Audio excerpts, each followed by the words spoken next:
speaking, if you're feeling really nervous, another way to calm your body, just like taking those deep tummy breaths, is that you can actually massage your jaw like this. If you feel those muscles back there, that'll help get your mouth ready to move so that you don't get too nervous in front of everyone. All right, next up we have Carter Kim.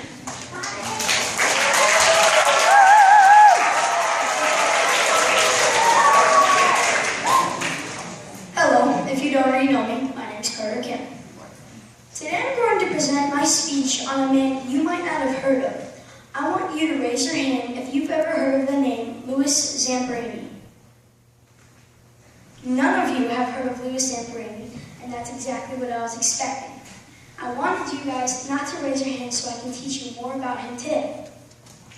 Louis Zamperini was born on January 26, 1917. I'm sad to say that he did live a harsh childhood. Every day he was bullied and made fun of a lot.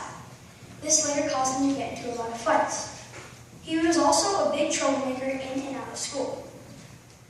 His brother Pete noticed Louis's troubles, and to get his mind off of all of the bad things that were happening in and out of school, he told Louis to run it off.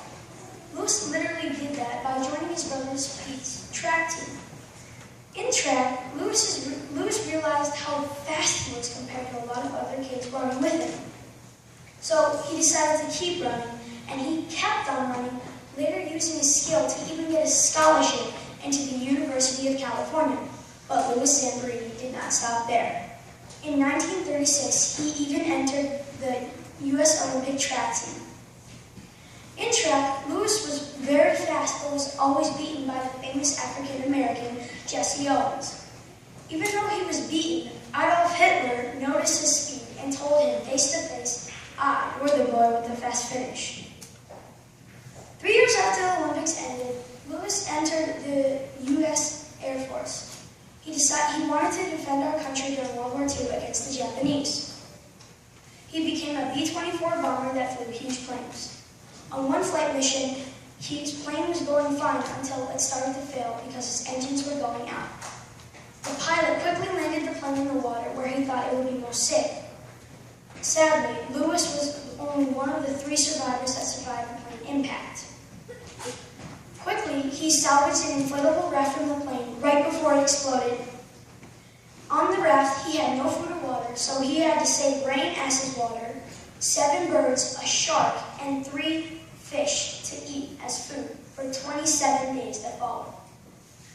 Finally, after those 27 long, hard, boring days, Louis finally found land. But shortly after he found land, a Japanese harbor ship spotted him and transported him to a Japanese prison. There, he was forced to eat bug-infested rice balls just to survive. He was also forced to do push-ups over toilets that were used consistently. His head was also dumped into that while he was doing his push-ups. On top of all of this, he was beaten harshly daily. After about 4 months of suffering, Louis was finally let go, as long as all the other prisoners that had survived. The United States had beaten Japan. Louis Zamperini still lives to this day, inspiring people that in your harshest times, you should never give up. Louis Zamperini, in my mind, has truly overcome.